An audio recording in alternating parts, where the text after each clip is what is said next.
Hi, this is Dennis with Second Chance Tackle, and today I have the pleasure of working on a, I guess a sentimental reel here. It comes from Kentucky, and this one is the Ocean City 1600, and it's in for a tune-up. The only thing I can tell it needs a little work is this has fallen out of its channel.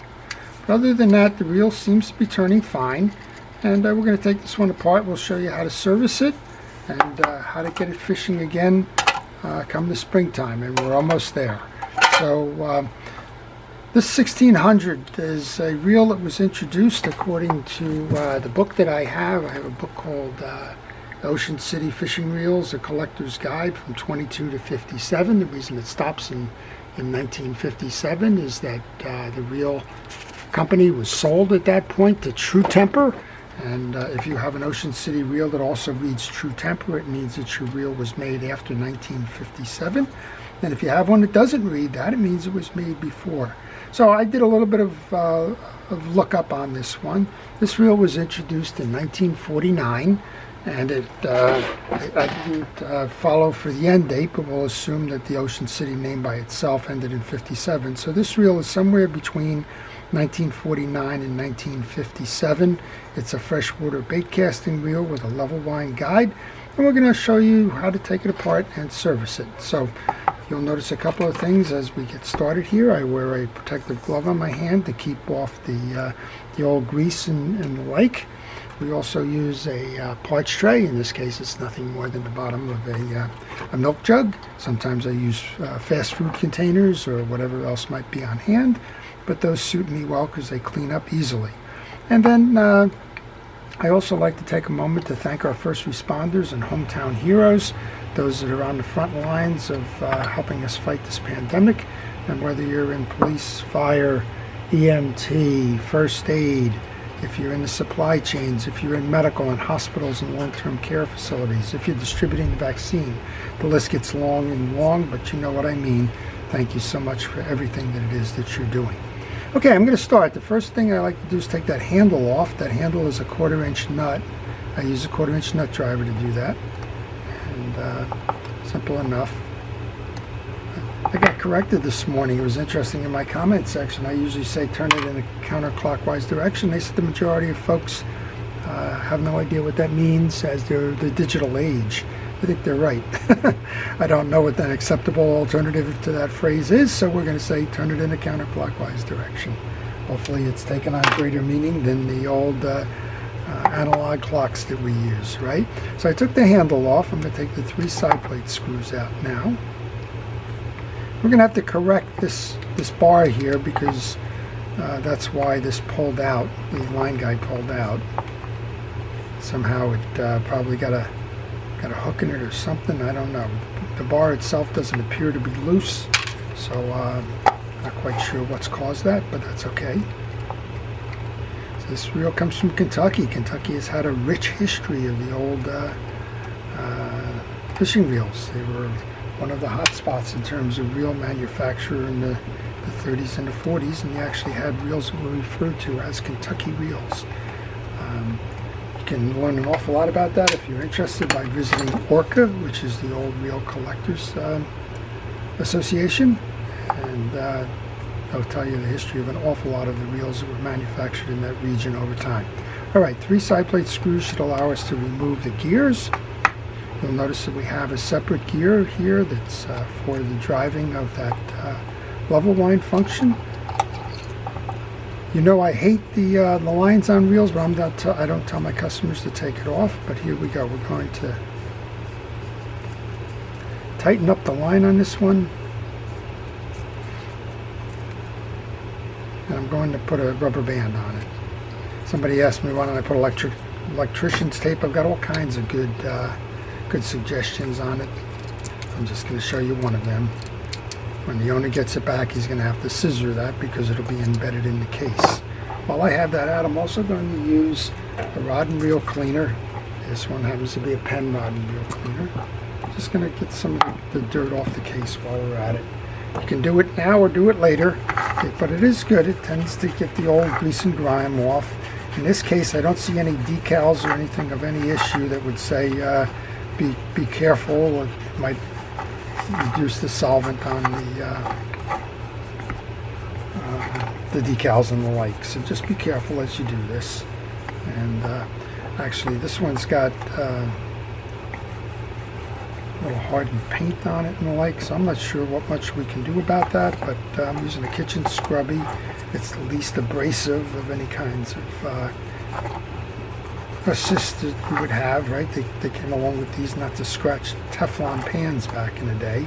But that's probably getting as old as counterclockwise, right? In terms of what that means, right? Teflon. Okay. Well, we've cleaned up some amount of grime there, not all of it, but just to give you a good indication of what you want to do there. All right, the direct drive reel, there are no disc washers or anything in here.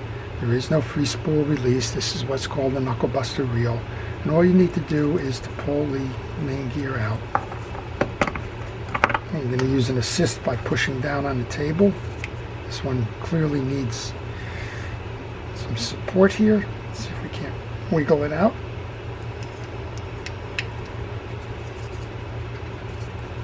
It's kind of stuck in the bushing. That happens. There you go. We got the bushing out. And all you need to do is just put some more grease on there, and that'll loosen up against that collar there. It's better to have a nice tight fit like that than it is to have a loose fit when you have a lot of play in the side plate that's non-correctable. Okay. If you saw dirty grease in there, get rid of it by using a soft brush, or you can use a wire brush, but in this case there's nothing in here. I think that's probably why this reel needs the tune-up more than anything else. You can check, make sure that everything on the surfaces are fine. This is in good condition. We're going to grab I use an artist's brush. I tell you, if you do use an artist's brush, to just check every now and then, make sure that there's no hairs getting onto the surfaces of what you're lubricating. What I like to do with these to make sure that that doesn't happen is, after I do an application, I'll take a paper towel and I'll just pull outward on that brush. If there were any loose hairs, it will pull them out at that time, so you don't really run that risk too much. But if you do need to find an applicator, these work fine. Okay, there's two little bushings to the side here. One is for the spool, one is for the stud on the worm drive. Just get grease in there. This is a little oil port here, so you don't want to put grease in there. Sometimes I get asked how those oil ports work. You would push down with an oiler like this one. This is an oiler that has a tip that you can actually do that with. This is a Lucas product, but you would push down in with that, and then you would give it a squirt of oil. If you don't have that, use a point and just put a drop on the top of that. It's spring-loaded. Just put a drop on the top and let it seep in. You can also use a toothpick or a little brad or anything else for that matter, but just use a point to do that. All right, the case is clean, so we want to take that drive and put that back in. Should go back in easier than it came out. It is a tight bushing. It's got pretty sharp angles on it there. Just push it in the way it pulled it out there. And you want to make sure that you seat all the way in with this square. That's it. There you go. Now, a good practice here is just to put the handle back on. If you put the handle back on, that gear won't slip out. So let's go do that while we're at it. Before we do, we might as well just use a little bit of cleaning. There's just the lightest bit of dirt on there, so let's go ahead and do that while we're at it. Grab the handle. It has a little rectangular set to it, so make sure that that sets.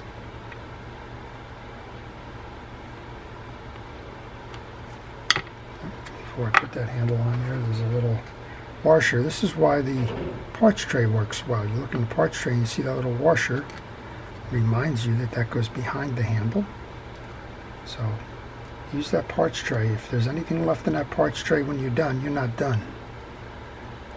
All right, so that takes care of the handle side, and boy, does that turn nice and easily, right? It's amazing the simplicity of these reels, the nice design, and how they still work to this day.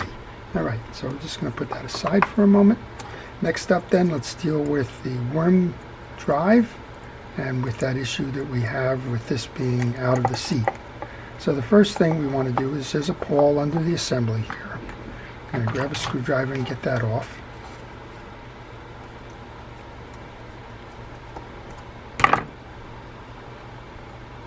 Now this screw is holding a little shield that's holding the pawl underneath it, and usually that'll just fall out, and after 60 years or so it may not just fall out, but it did. This is your pawl, and the reason why you want to take that pawl out, you want to check the teeth on it to make sure that they're still there and doing well, and you also want to make sure that there isn't any grease and grime on the two sides. In this case we're fine with that, so we're going to just go ahead and put that back in. If you can't see this on the camera, I will apologize. And then what we're going to do is we're going to give that a squirt of oil. I'm using Real X fishing oil for that, and then push down on it to make sure that it seats. It's got to be below the line there. And then this one's kind of easy to tell. You have a U-shaped clip that rides over this that's going to be the holder for that, and then we're going to take that little screw, and with any luck we're going to get that back into the holder. Me and the little screws have issues from time to time. I'm going to put a little bit of grease on there, see if I can't use that kind of like a steadying glue while I get started, and I think I'm going to get lucky here, which is great. Okay, I like to oil the worm gears. Some folks like to put grease on them. I think grease is a trap for that worm gear, so I oil them. You'll notice it just happened to get lucky that when I reset this into the carrier here, that tag end of the line guide fell into the groove there. If you had some trouble with that, you would take the other screw out here and you would rotate this to make sure that you have a good sink there. Alright, this is all working fine. On the spool side, all you need to do is make sure it's nice and clean. And just put a little dab of grease onto both sides. We have the spool gear on this side. Just make sure that the teeth are uniform, that they're not chipped, cracked, or bent. We know that they're not because they tested nicely when I did that. And then we can just simply reinstall.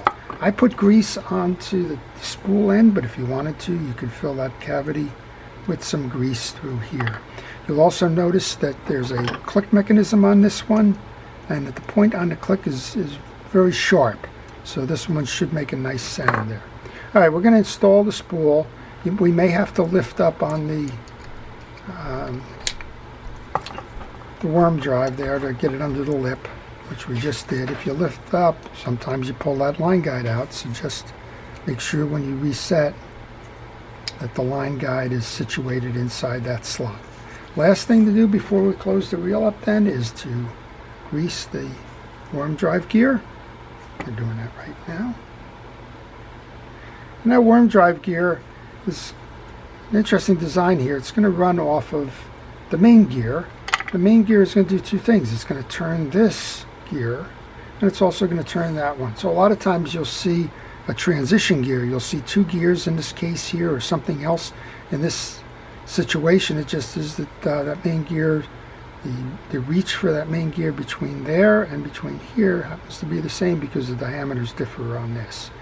All right, find the 1600, find the point. It's not hard to figure out where this case goes because of the teardrop effect. Let's just reline it.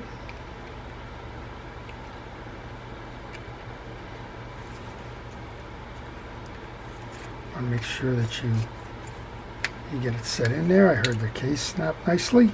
I'll get those 3 screws and we'll give it a go here.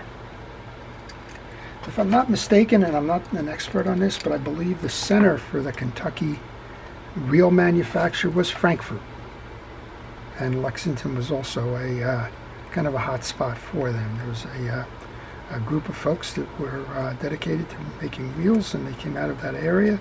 And this is the type of reel that they actually made. So a lot of round bait casters and the like, a lot of highly collectible reels.